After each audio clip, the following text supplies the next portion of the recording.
Friends, आज हम बात कर रहे हैं टाटा पावर की और साथ में हम बात करेंगे अदानी पावर की। दोनों स्टॉक के अंदर जो तेज़ी थी उसके ऊपर ब्रेक लग गया है।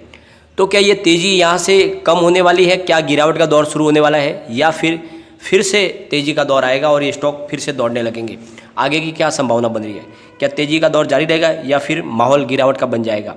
और इन सेक्टर की क्या संभावना है? क्या इन सेक्टर में अभी भी निवेश किया जा सकता है? क्योंकि पिछले काफ़ी दिनों में बहुत ज़्यादा इनमें तेज़ी बन चुकी है। तो क्या यहाँ से गिरावट बनेगी या फिर और बड़ी तेज़ी की संभावना है? तो सारी की सारी संभावना इस वीडियो के माध्यम से तलाशेंगे। साथ में फ्रेंड्स, पावर सेक्टर के लिए आगे कैसे दिन आने वाले हैं? क्या तेज़ी का माहौल बनने वाला है या फिर प्रॉफिट बुक करने का समय आ चुका है? और कैसा है फिलहाल बाजार का वातावरण? क्या बाजार में तेज़ी का दौर जारी रहेगा या फिर बाजार में बड़े करेक्शन का इंतजार हो रहा है? तो सारी की सारी संभावना इस वीडियो के माध्यम से तलाशेंगे। और बहुत सारे लोग जिन्होंने निवेश किया हुआ है निचले प्राइस से, क्या उन्हें प्रॉफिट बुक कर लेना चाहिए या फिर अभी भी उन्हें स्टॉक होल्ड करके रखने चाहिए? तो क्या है आगे का नजरिया? लेकिन फ्रेंड, उससे पहले अगर आप पहली बार हमारे चैनल पर आए तो चैनल को सब्सक्राइब कर दीजिए, एक बेल आइकॉन दबा दीजिए ताकि जब भी नया वीडियो बने पहला नोटिफिकेशन आपको मिले। वीडियो पसंद आए तो लाइक शेयर जरूर कीजिए। चलो फ्रेंड्स, वीडियो स्टार्ट करते हैं। मैं हूँ आपका दोस्त एसबी दवे और हमारे अपने चैनल ऑनलाइन कमाई में आपका बहुत बहुत स्वागत है। सबसे पहले हम जरा टाटा पावर के कारोबार को डिस्कस कर लेते हैं। फ्राइडे के दिन टाटा पावर का स्टॉक 128 पर ओपन हुआ। दिन भर की यही हाई थी और इसका लो 124 का है और एंड में जो क्लोजिंग आई वो है 125.60 पर, करीब 1.57% डाउन पर। तो गिरावट बनी है करीब 1.5% की, लेकिन उसके पीछे जो वजह है वो है प्रॉफिट बुकिंग। काफ़ी ज़्यादा तेज़ी बन चुकी थी और लोगों ने अपना प्रॉफिट बुक किया और लाजमी है प्रॉफिट बुक भी करना चाहिए।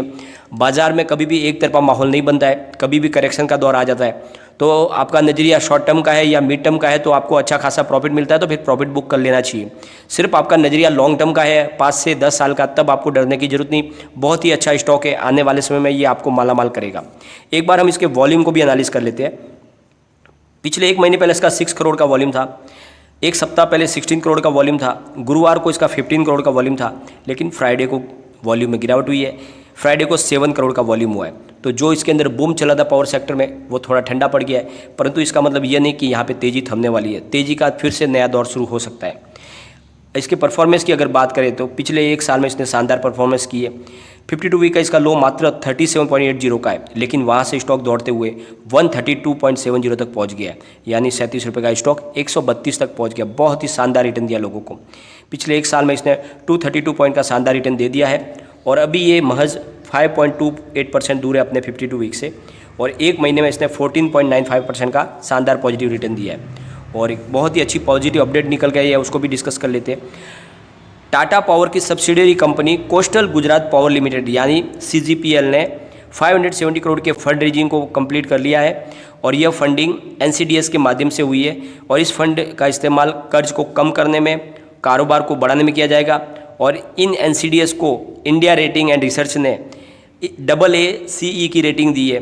तो कंपनी लगातार अपने कारोबार को बढ़ाने की कोशिश कर रही है, अपने कर्ज को कम करने की कोशिश कर रही है और इसके तहत एक बड़ी फंड रेजिंग की गई है। तो लगातार कंपनी की तरफ से बड़े अच्छे निर्णय लिए जा रहे हैं, जिसकी वजह से आने वाले समय में टाटा पावर के शेयर में बूम आ सकता है। और मैंने आपको काफ़ी पहले से बोला है कि 2 शेयरों में आप खरीदारी करें। सबसे शानदार जो स्टॉक है टाटा के वो है टाटा मोटर्स और टाटा पावर।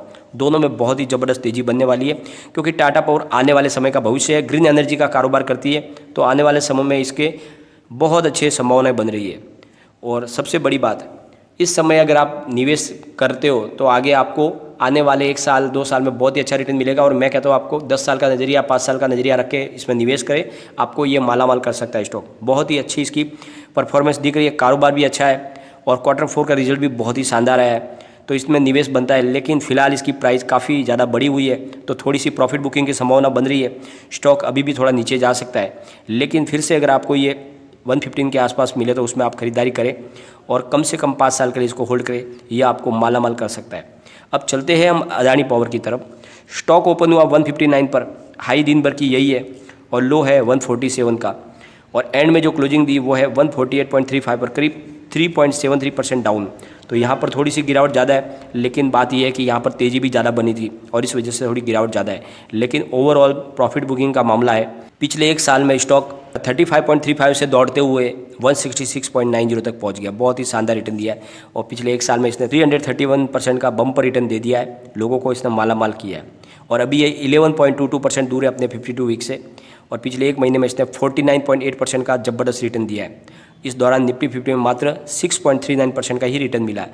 तो अच्छी परफॉर्मेंस है, रिजल्ट भी इसका शानदार है और क्वार्टर ऑन क्वार्टर और ईयर ऑन बेसिस पे भी परफॉर्मेंस अच्छी देखने को मिल रही है। और पिछले एक साल में इसने लोगों को बहुत ही अच्छा रिटर्न भी दिया है। और एक बार इसके वॉल्यूम को भी एनालिस कर लेते हैं तो पिछले एक महीने पहले इसका 5 करोड़ के आसपास वॉल्यूम था, एक सप्ताह पहले 14 करोड़ का वॉल्यूम था, गुरुवार को 7 करोड़ का वॉल्यूम था, फ्राइडे को इसका 4 करोड़ का वॉल्यूम था, यानी वॉल्यूम में गिरावट हुई। तो लगभग दोनों स्टॉक एक तरीके से ही परफॉर्म कर रहे हैं और दोनों ही स्टॉक बहुत ही शानदार है। ये पावर सेक्टर के शानदार खिलाड़ी है, आने वाले समय में बहुत ही अच्छा रिजल्ट देने वाले हैं, क्योंकि इसके पीछे ये जो तेज़ी है ये थमने वाली नहीं है। और इसके पीछे दो बड़ी वजह जिनको हम डिस्कस करते हैं। तो सबसे पहले तो जो पहली वजह वो ये है कि धीरे धीरे पूरे भारत में लॉकडाउन अब खुलने लगा है, यानी अनलॉकिंग की प्रक्रिया शुरू हो चुकी है। बहुत सारे राज्यों में लॉकडाउन खुल चुका है और कुछ में आंशिक बाकी है, लेकिन कारोबारी गतिविधियां लगभग हर राज्य में शुरू हो चुकी है। और आने वाले 15 दिन में जिस तरह से कोरोना कंट्रोल में आया और लगातार मामले कम हो रहे, लग रहा है कि 15 दिन के बाद सारी की सारी गतिविधियां पूरी तरह से शुरू हो जाएगी, तो पावर कंज्यूमशन बहुत ज़्यादा बढ़ जाएगा। तो इनको बहुत ज़्यादा कारोबार में वृद्धि इनकी होगी, तो आने वाले समय में उसका इफेक्ट हमें देखने को मिलेगा। और सेकंड जो रीज़न है, दोनों कंपनियां ग्रीन एनर्जी का बिजनेस करती है और सरकार का पूरा सपोर्ट फिलहाल ग्रीन एनर्जी के ऊपर है, क्योंकि सरकार ने ठान लिया है कि आने वाले समय में पेट्रोल और डीजल के ऊपर से पूरी की पूरी वरीयता को हटाया जाए, उनकी जगह पे ऊर्जा के वैकल्पिक स्रोत को तलाशा जाए और इसके लिए इन कंपनियों को बहुत ज़्यादा कारोबार मिलने वाला है। और इसलिए ये तेज़ी रुकने वाली नहीं है, ये तेज़ी का दौर जारी रहेगा, बहुत बड़ी तेज़ी आएगी। फिलहाल जो मामला है सिर्फ प्रॉफिट बुकिंग का है, बहुत बड़ी तेज़ी के बाद मामूली प्रॉफिट बुकिंग है, तो इसमें आपको घबराने की जरूरत नहीं है। लेकिन अगर आपका नज़रिया शॉर्ट टर्म मिड टर्म का है और आपको अच्छा खासा प्रॉफिट मिल रहा है तो प्रॉफिट बुक बिल्कुल कर लीजिए, बहुत ज़्यादा ज़रूरी है, क्योंकि बाज़ार में कभी भी करेक्शन आ सकता है। बाज़ार काफ़ी अच्छा बढ़ चुका है, सेंसेक्स 52,000 तक पहुंच चुका है, तो बाजार में कभी भी 3 से 4,000 पॉइंट का गिरावट की संभावना बन रही है। तो उस समय इन शेयरों की प्राइस फिर से गिर जाएगी। तो इस समय अगर आपका नज़रिया छोटा सा, अगर आपका शॉर्ट टर्म मिड टर्म का है तो बिल्कुल आप प्रॉफिट बुक कर लीजिए। और अगर आपने लॉन्ग टर्म के लिए निवेश किया है तो आपको डरने की ज़रूरत नहीं है। आने वाले 5 से 10 साल में ये बहुत ज़्यादा रिटर्न देने वाले, ज़बरदस्त। मैं तो कहता हूँ सिर्फ आप इसको 5 साल के लिए इन स्टॉक को होल्ड कर लीजिए, आपको ये स्टॉक 4 डिजिट में जाते हुए दिखाई देंगे, यानी 1000 प्लस इनका टारगेट है। दोनों ही स्टॉक आपको 4 डिजिट में जाते हुए दिखाई देंगे 5 साल में। तो शानदार मौका बन रहा है निवेश का, और निवेश सुरक्षित भी रहेगा क्योंकि ये स्टॉक दौड़ने वाले हैं। ये पावर सेक्टर के स्टॉक है जो आगे बहुत ज़्यादा कमाल दिखाने वाले। गिरावट में काफ़ी कम संभावना है, लेकिन तेज़ी में इनमें बहुत ज़्यादा बढ़त की संभावना बन रही है। तो इन्होंने काफ़ी अच्छी परफॉर्मेंस दिखाई है, लेकिन अभी भी इनकी जो परफॉर्मेंस पीछे बाकी है, आने वाले समय ये मालामाल कर सकते हो, निवेश कर सकते हैं। बहुत सारे लोग ऐसे रूमर भी फैला रहे हैं कि पावर सेक्टर में बहुत ही ज़्यादा तेज़ी बन चुकी है और यहाँ से भयंकर गिरावट बनने वाली है, यानी उनका कहना है कि इसकी जो प्राइस अभी है इससे आधी हो जाएगी। तो ऐसी फिलहाल कोई संभावना दिख नहीं रही है। बाज़ार में पॉजिटिव माहौल बना हुआ है, FII का रुझान लगातार हिंदुस्तान के बाज़ार पे बढ़ रहा है और कोरोना के मामले लगातार कंट्रोल में आ रहे हैं। साथ में हमारी जो एक्टिविटीज़ है वो सारी बढ़ने लगी है, कारोबार आगे रफ्तार पकड़ेगा। तो ऐसे समय में बाज़ार में बड़े करेक्शन का कोई औचित्य नहीं है, बड़ी गिरावट हो नहीं सकती। तो जब बड़ी गिरावट नहीं होगी तो ये सेक्टर तो दौड़ने वाला सेक्टर है, इसमें भी कोई बड़ी गिरावट की हमें संभावना दिखती नहीं है। तो ऐसी बातों पे आपको ध्यान नहीं देना है। लेकिन ये मैं ज़रूर कहता हूँ कि अगर करेक्शन आएगा, बाज़ार में थोड़ा बहुत करेक्शन का जगह है क्योंकि काफ़ी सेंसेक्स बढ़ चुका है, तो उस समय इन स्टॉक में भी 10 से 15% की गिरावट की संभावना बनती है। तो इसलिए अगर आपका नजरिया शॉर्ट टर्म का है तो प्रॉफिट बुक करने के लिए मैंने आपको बोला ही हुआ है। लेकिन फ्रेंड, कोई भी इन्वेस्टमेंट करने से पहले अपने फाइनेंस एडवाइजर से एक बार एडवाइस ले ले या अपना खुद का रिसर्च करें, क्योंकि मैंने वीडियो आपके एजुकेशनल पर्पज़ के लिए ही बनाया। वीडियो पसंद आए तो लाइक शेयर जरूर कीजिए और चैनल को सब्सक्राइब कर दीजिए। Thank you friend.